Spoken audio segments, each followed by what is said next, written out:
Naas alcoholic. Naas. Cool. Thanks, Caleb, for sharing. Cool. Yeah. Thanks for letting me be of service. Yeah, I'm nervous. A lot better than last year. I think last year, from the moment I woke up that morning, I was terrified. Now it only kind of happened about 10 minutes before, and it's. For me, it's really because I care a lot what other people think about me. I want people to think my recovery is amazing and I'm very spiritual and I don't do anything wrong. Because for some reason my head tells me if everyone thinks highly of me, I'll be alright. Life will be good and I'll be in no danger. If the opposite is true, I'm in trouble. And it's mad because whatever, doesn't matter what you guys think about me. If you think shit about me, my life's not going to change. I'll be back in Pretoria, I'll keep on doing my thing, nothing's going to change. No one's going to trample me to death. It's fine. And yet I'm scared. So, but I guess I kind of learned to recognize it.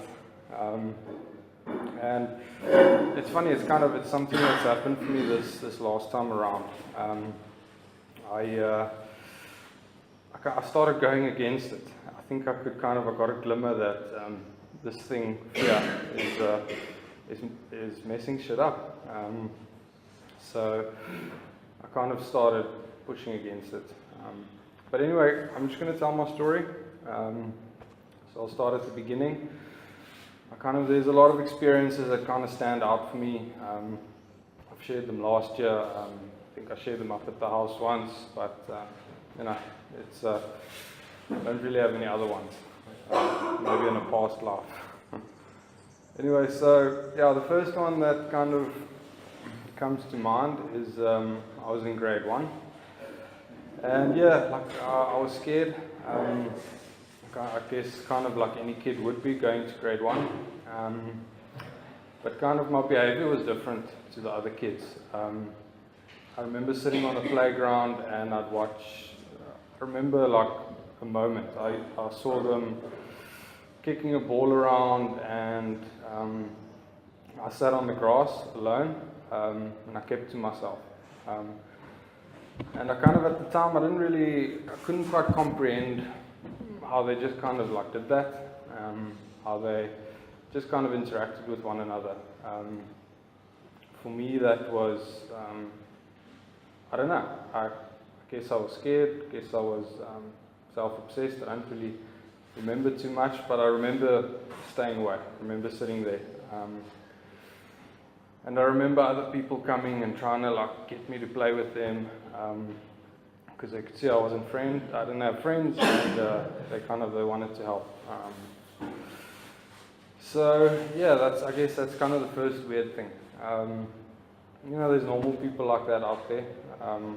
In school there was another guy also, not at the time, but like later in high school. I remember there was a guy. He kind of the same as me. I relate a lot to him, but to the best of my knowledge, he's fine today. But yeah, okay. So I'm going to try not to stick too much to what it was like, because last year I ran over time. So yeah, in grade 6 I moved schools, and kind of that's where the shit kind of hit the fan, and for me, I guess. I don't like to use the word traumatic because it's like the Sykes, and I used to like milk that word, and oh yes, I'm the victim, and kind of just not take responsibility for anything. But for me, it wasn't a traumatic experience, but in my head it was traumatic. I was terrified. I didn't know how to interact with people. And I've got a younger brother. Looking back from us growing up, I think he pretty much got the shorter end of the stick. And he was fine. He made friends there. He carried on. I guess like anyone would. For me, things were very different. I'll never forget, I was sitting there on the playground, and I thought, okay, I need to look like a tough guy. otherwise, because something bad might happen. So I remember sitting there, still kind of like I sit today, but anyway, like just trying to kind of look tough. And this guy comes up to me, and he was just trying to be nice, and I could see it at the time. He's like, "Hi man, what grade are you in?" And so I tell him in kind of a very cocky way, I tell him, "That's for me to know and you to find out." And kind of I wasn't like that to like everyone, or no, I was not. I mean, I wasn't like that just to him. Kind of that was my attitude towards everyone there. Stay away from me, and yeah, just kind of being a dick, I guess. And kind of, I guess, like people do, they just separate themselves from me, just stop talking to me, because no one wants to be around someone like that. Why? So, yeah, kind of what also happened then, I was kind of all bark and no bite. So one day this kid comes up to me and he just whacks me in the face.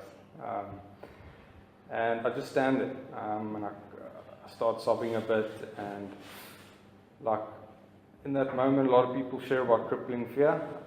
That happened for me in that moment. I completely froze up, and I couldn't do anything.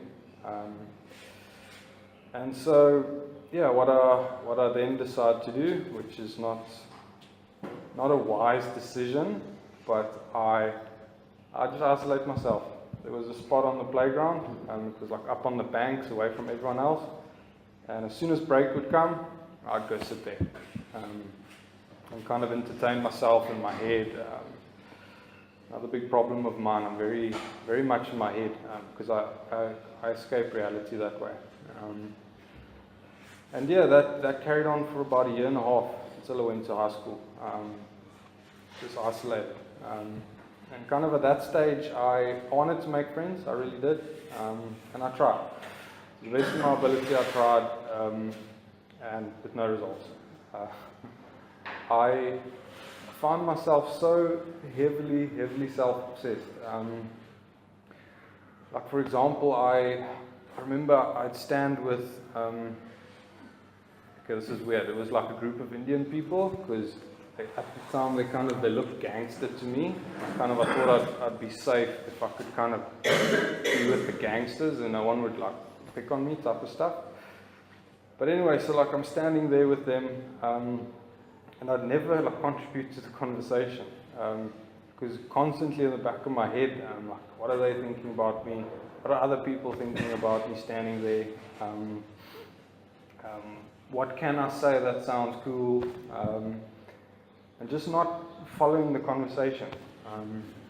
And even up to all coming into recovery, I had to learn how to interact socially, which for other people come normal. For me, things like mingling with people is beyond me. It completely baffles me. Where for other people, it just comes naturally. Because I find myself, I can't think about another person. I'm just concerned with me and what people think about me. So yeah, high school was a nightmare.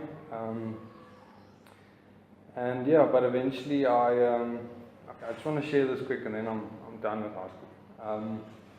So I didn't do too well in school. I was very lazy, didn't pay attention, just in my head. Until about grade 11, I thought, okay, I want a car, I want a nice girlfriend, I want a nice job, I want all these nice things. So I decided, okay, if I want to get there, I'll have to work. I'll have to start studying. And I did. And kind of the moment for the first time, I looked up from my desk in class to the teacher and what she was saying. And I started doing homework, and so my grades improved. And almost immediately, because it was quite a big change, almost immediately I got a lot of affirmation from the teachers. Some other clever kids all of a sudden wanted to hang around me, and I liked it. I started feeling maybe I'm a part of this type of thing, and mostly I liked the affirmation. I liked the fact that people thought was an intellectual, that I was clever. Kind of like, it's kind of in a sickening way, but I wanted people to think I was better than them, which is a terrible idea, really, because I just separate myself further. So the reason why I share this is because I started in that time period, because now I'm intellectual. So I watched, like Big Bang Theory. I don't know if some people haven't watched it. It's like this group of like really clever people, this series, and kind of in the series, I think they don't actually say it in the series, but they're like atheists, you know what I mean?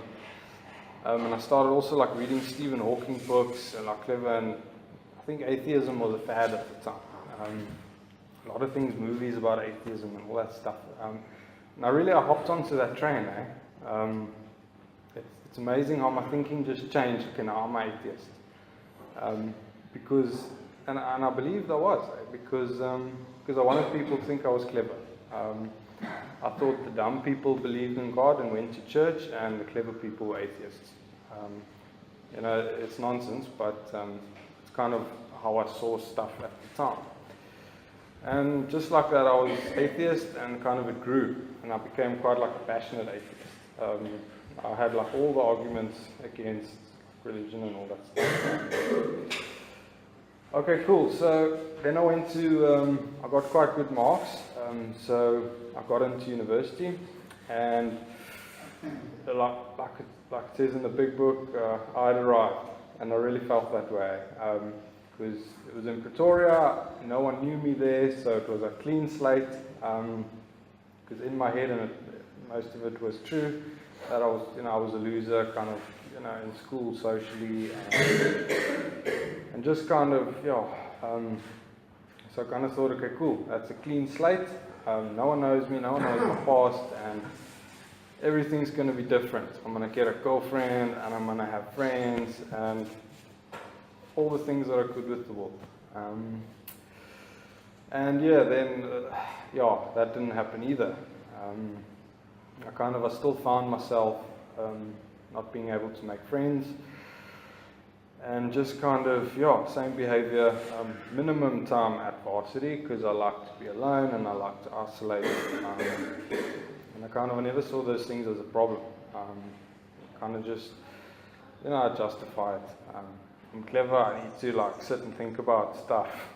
Not that I ever thought of anything useful. But anyway, a little delusion I lived in, which made me feel okay. And it was there that I discovered chemical substances that could make me feel better.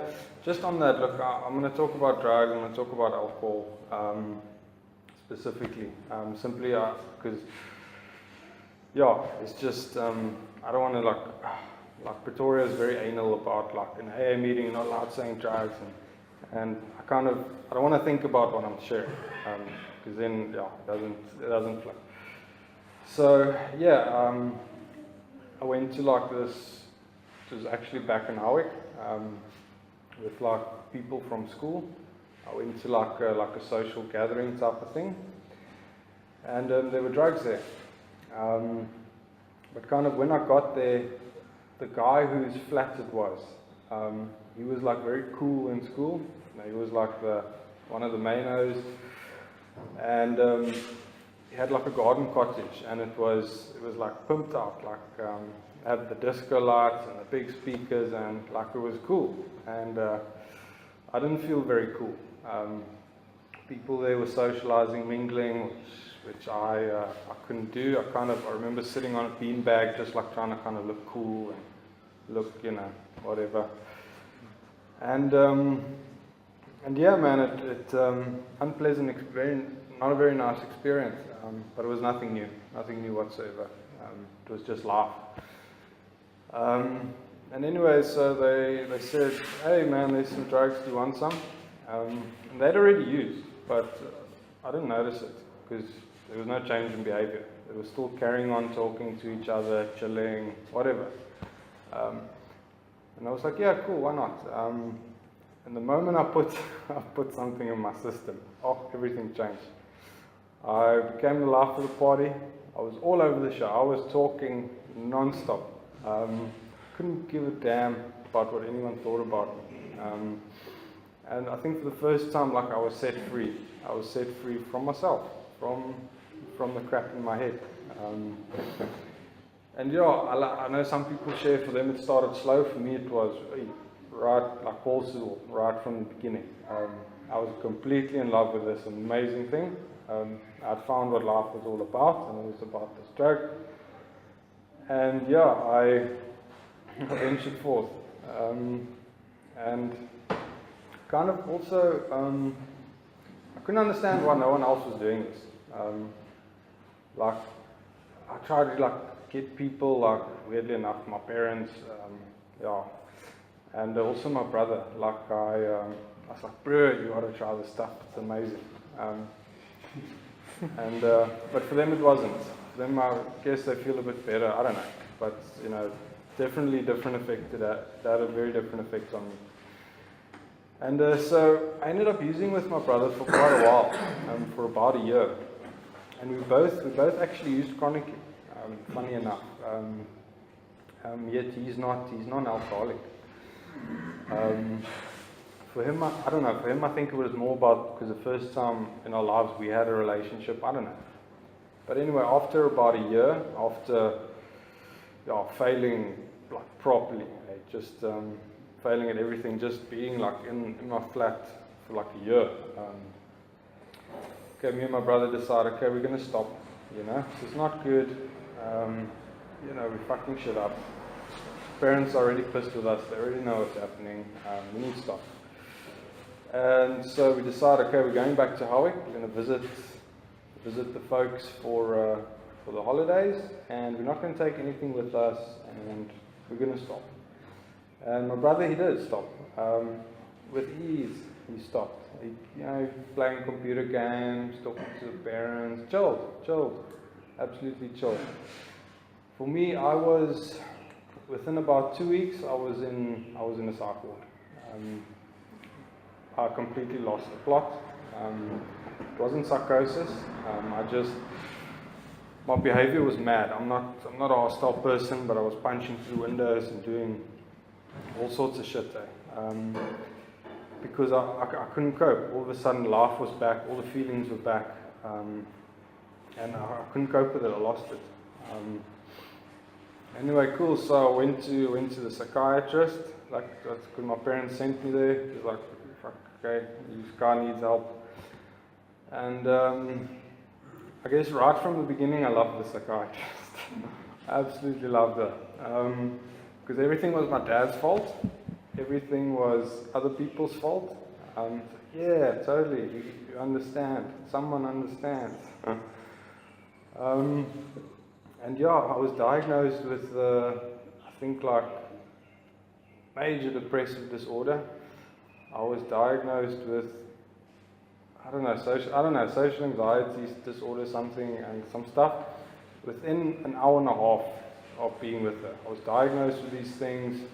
My parents were called in, and the psychiatrist was like rude to them, like saying like, "Your son suffers from major depressive disorder." Just mad. Caused a lot of damage in that period. Anyway, so I went to the psych ward. It was a very Lani psych ward. Like, I'd ask for a Valium and they'd give me a Valium. And I loved it. It's like, okay, cool. I understand. I need to leave these the street drugs. Cool, but this will work. This will work. And at the same time, I don't know. I guess I kind of, the first time I got some kind of an explanation for why I was the way I was. So I guess things were kind of nice, but I remember very clearly in the psych ward feeling different, feeling like I don't belong here. I wasn't completely honest with the psychiatrist. I shouldn't be here, and I was scared people would notice that in there. So I kind of play the game of, oh, I'm so depressed, I'm going to kill myself. So like I played that game. Anyway, so after about a week I got over it. And it's like, I told the psychiatrist, hey, these meds are working, and I'm on top of the world. Da, da, da. I googled all the symptoms before I went to the psychiatrist, because, the idea was kind of planted. I went to a psychologist first and then a psychiatrist. So the idea was like planted and like, ooh, happy pill. What are antidepressants? They sound nice. And they were nice for about 2 weeks, and then I started fucking shit up. So yeah, man, then I ventured forth, and they were telling me, listen, if you use drugs again, you're going to relapse into your depression. You were self-medicating. You can never use it again. Like, no, cool, no problems. Obviously I used again very shortly after coming out of the psych ward. And yeah, then this psychiatric journey carried on. I went to about, I think, like 7 different doctors, like 5 psychiatrists and like 2 GPs that the family really trust, and they're all saying the same shit. I was diagnosed with quite a lot of disorders, and I was constantly being on and off different kinds of meds, and shopping and changing, and I had hope that one day they'd take the fancy antidepressants there from the top of the shelf and give me those, but they weren't. And yeah, all I can say about that period, it made me very sick. I became sicker and sicker. It's funny, the doctor up at the rehab told me, she was very worried about, she told me like with my 1 year, she said she was very worried about me. She thought I'd lost brain plasticity, all that stuff. Because apparently when I got there, like I didn't blink and do any of that kind of stuff. So yeah, I'm very grateful that I got out of that. That was a close call. So yeah, man, I guess there was a lot of periods where I tried to stop, really sincerely stop, and I kind of just found myself using again, with hardly any thought to it.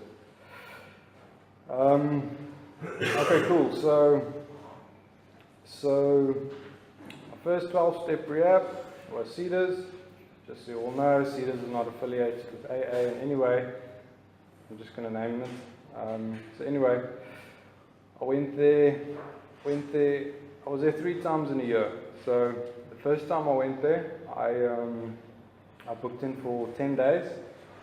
I thought, okay, I just need like a rejuvenation type of deal. I just need to get my head right, and I'll be cool. And I got all the self-knowledge, all of it. There was quite a few.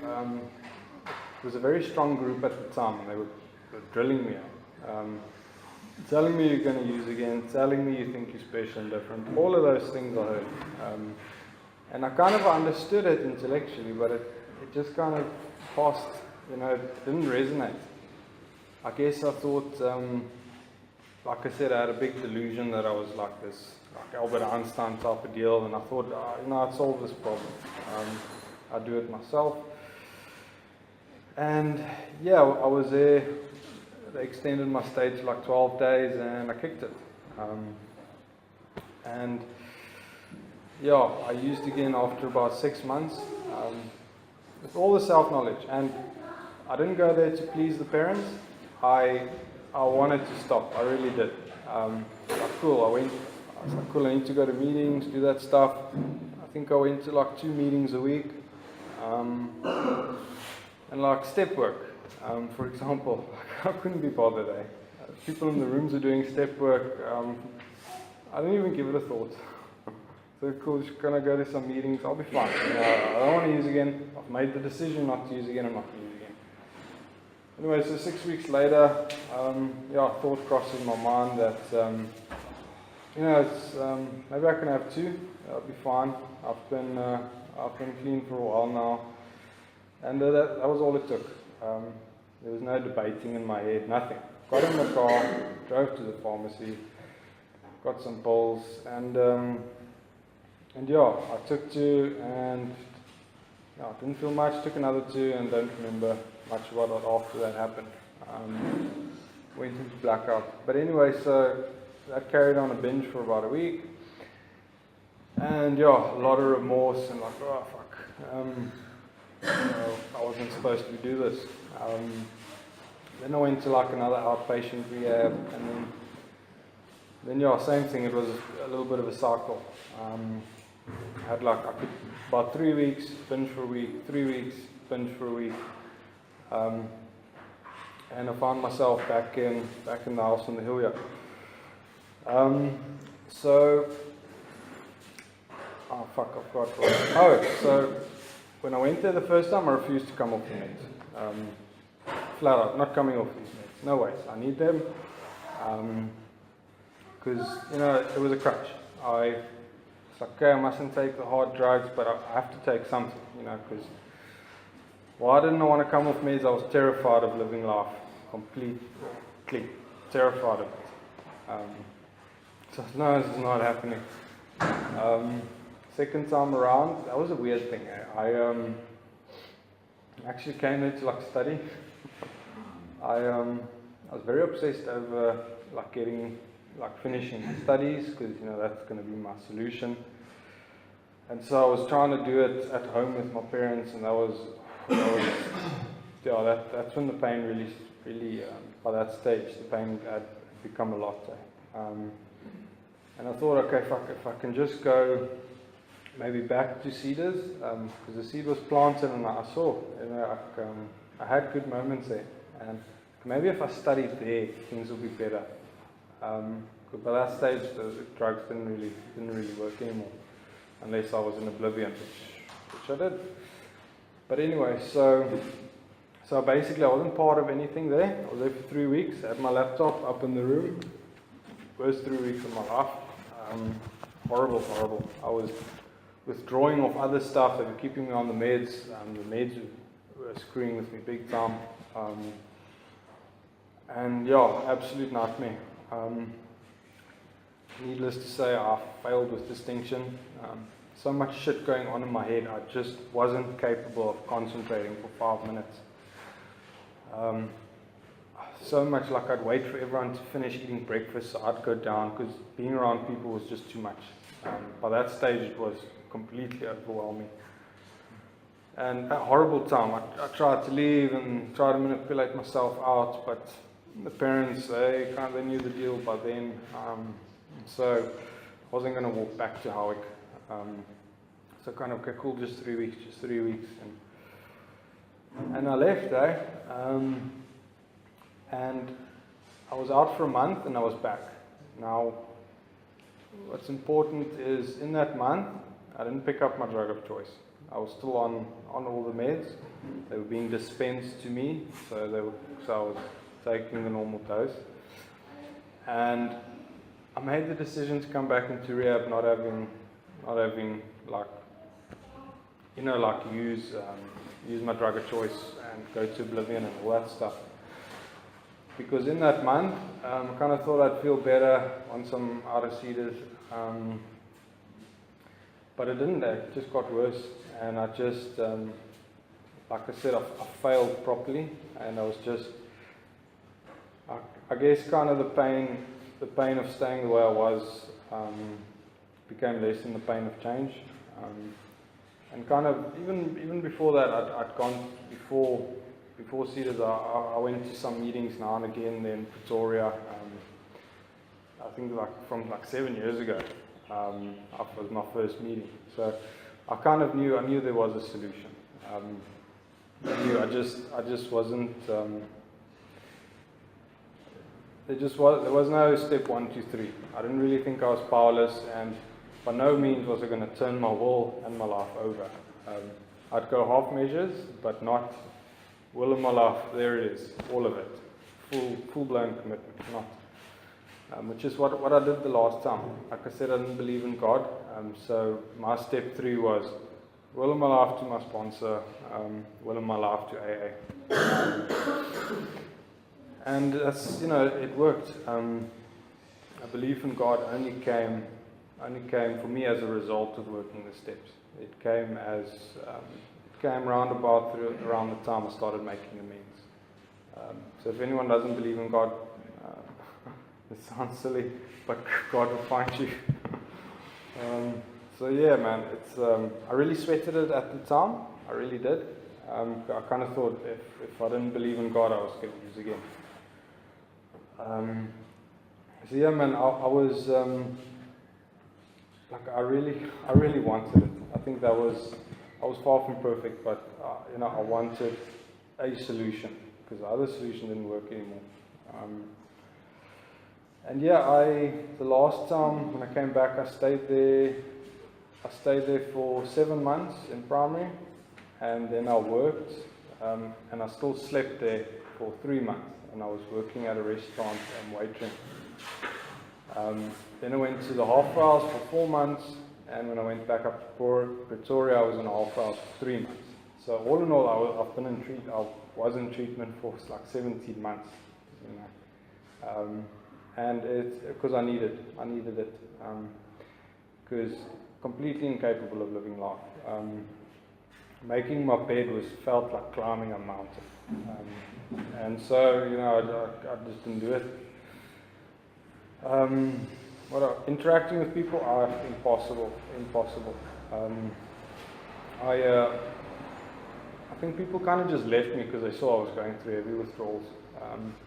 But after about 2 months, I got concerned, and they said, share every meeting, have a one-on-one with someone every day, bring a concern to every concern group.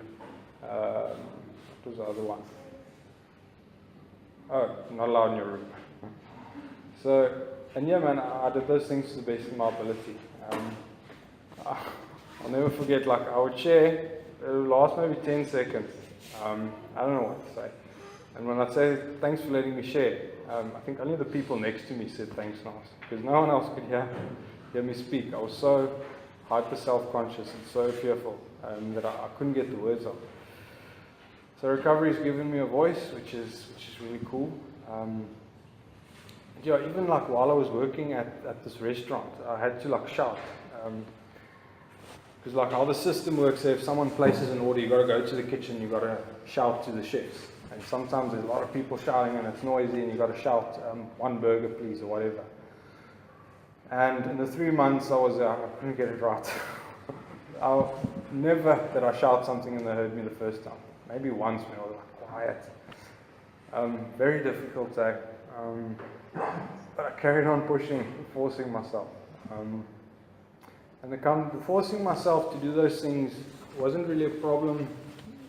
It stopped being a problem quite early because I noticed I got a reward from it.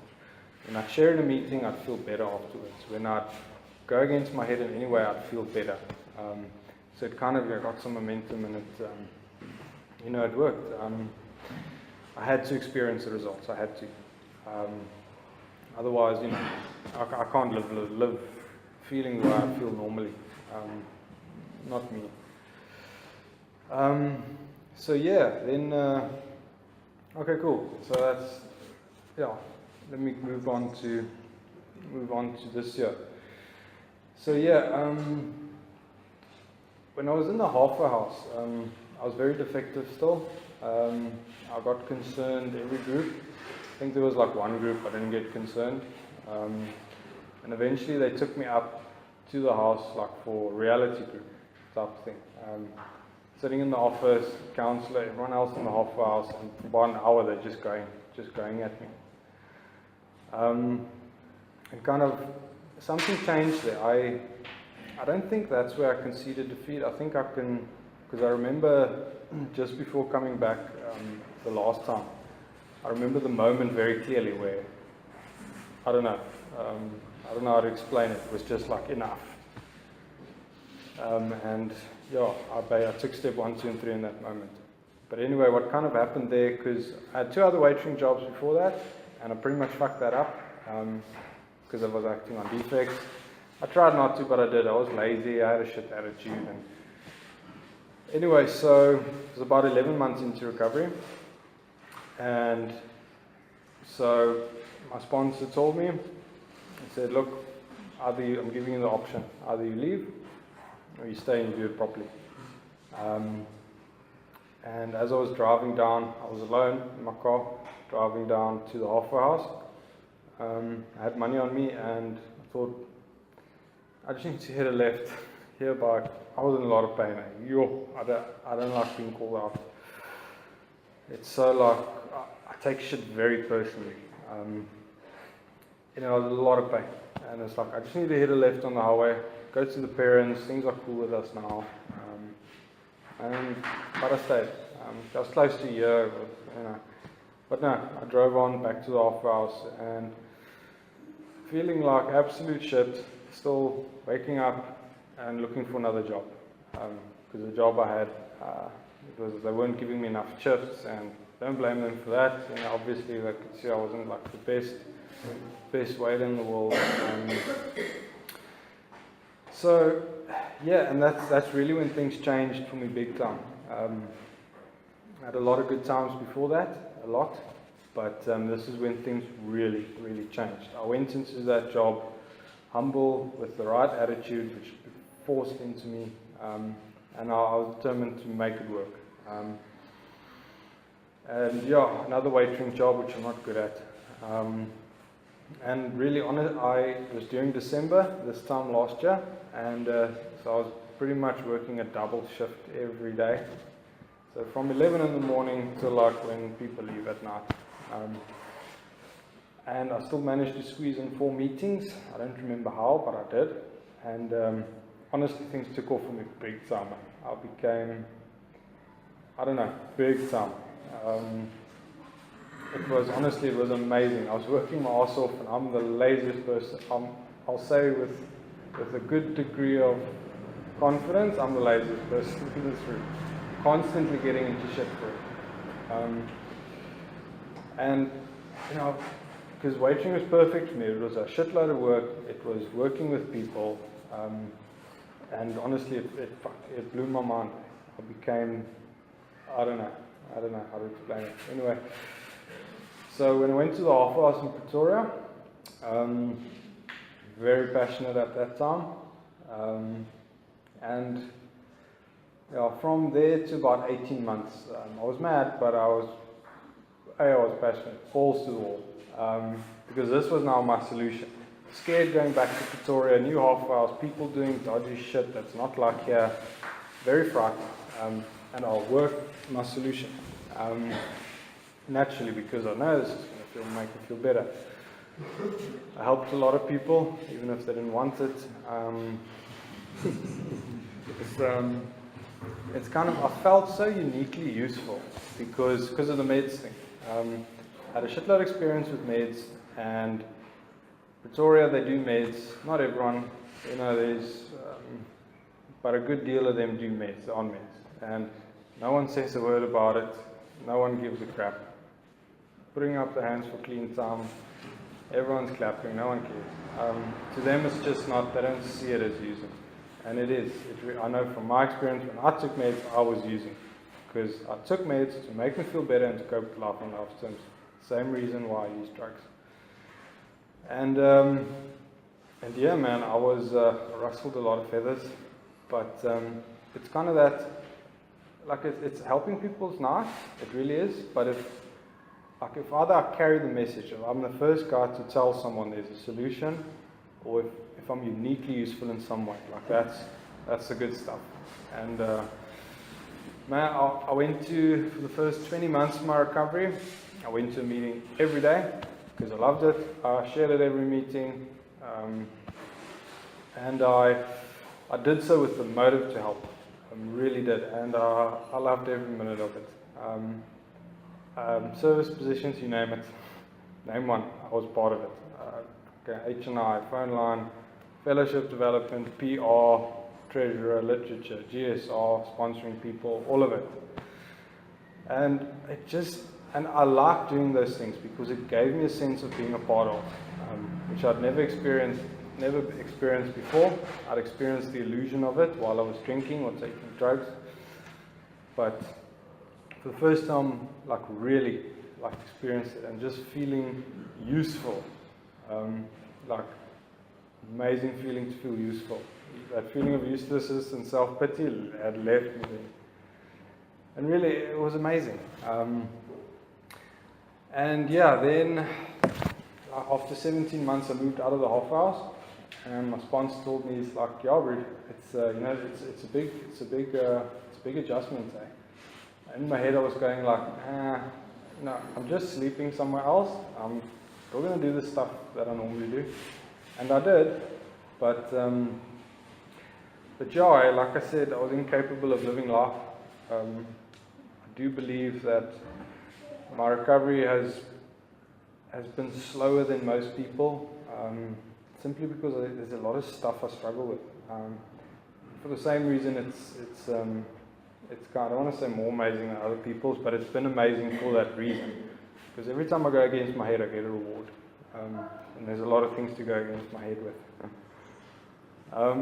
So yeah, man, life hit me, like I was staying with someone else in recovery. We kind of decided we're going to share a house together. We had more or less the same clean time. And just stuff, man. There's a lot of stuff I just didn't know about life. Codependency stuff and just stuff, man, that I didn't know. And I kind of hit a dip. Well, I say dip, but it's kind of like, I don't know. I got a little resentment. It started with a little resentment against my dad. Because I was still kind of a bit entitled that he should be giving me more money than he was giving me, and I didn't really have more money to do, like go to all the like meetings and all the stuff that I want to go to. Became a bit resentful, and I kind of, I did make my parents sick, so there was also kind of a rescue type of thing going on. I don't know, but anyway, it got me sick, and I started, like it does, it snowballs. Because I've got a resentment now, so I behave a bit differently. I react differently to people. And it just got worse, and I think that's where a lot of people go. Because I know very few people make it to 2 years. I mean, there in Pretoria, I think we gave away, 300 just for today tags last year. And we gave away 7 one-year tags. So really it's ridiculous. I think that's where people go. It's when life really starts hitting, started hitting me. What saved me is I had solid foundation, solid. So I could work through those things, and obviously I had a good program because I went to a place that taught me a program. So what I did, cool, need to get a job. Got the thing like my sponsor suggested, get a job. So I was studying and waitering at the time, and it was getting me out of myself, and it worked, I got out of it, and I made my amends. So it was behavioral amends, basically. I did make some verbal amends as well, because there were times I was manipulative around asking for money with my dad. So, but mostly the behavioral amends. Need to be as self-supporting as I possibly can. But so just in closing, I really haven't been perfect. I still have a lot of defects. Still have, especially like in consideration, because I'm so prone to being in my head. Sometimes stuff will just pass me by. Like the guy I moved into in recovery with, I left there about 3 weeks ago, and it ended bad. We don't want to speak to each other. It's been a process of, I'll act on defects. Look, he also has a part, but that's his stuff. I'm not going to talk about it. I'll act on defects. I'll make amends, and kind of the same stuff will still be there. Until eventually it just kind of blew up. And he wanted me to leave, and I said, cool, I'm leaving, and we left, and I left. But yeah, look, man, he also has this part. It's weird, my sponsor actually takes my side in it, which kind of never happens. But look, I got my part, and it's big. I was lazy, I was selfish, I was inconsiderate, I was irresponsible, those things. And it got me a lot of pain, it really did. But yeah, man, I do believe I did the best I could. I really believe that. In the beginning, first week, I didn't think so. It's like, oh, my recovery's fucked. But I do believe I've done the best I could.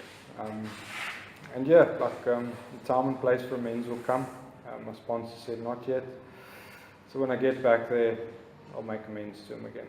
And maybe he owns his park. But anyway, so yeah, man, I guess all I really want to say is that this is a substitute. It really is. It's the same. It gives me a sense of ease and comfort and okay, and it stops the noise in the head. And I really hope everyone can get it. I really do. I mean, I've done H&R for a year and I've seen one guy come to a meeting. So it's sad, but it keeps me going. So yeah, just for me personally, I've focused on helping others. I know everyone kind of, but anyway, I don't want to get into that. But my message is help others. It works. So, that's me. Thanks for letting me share.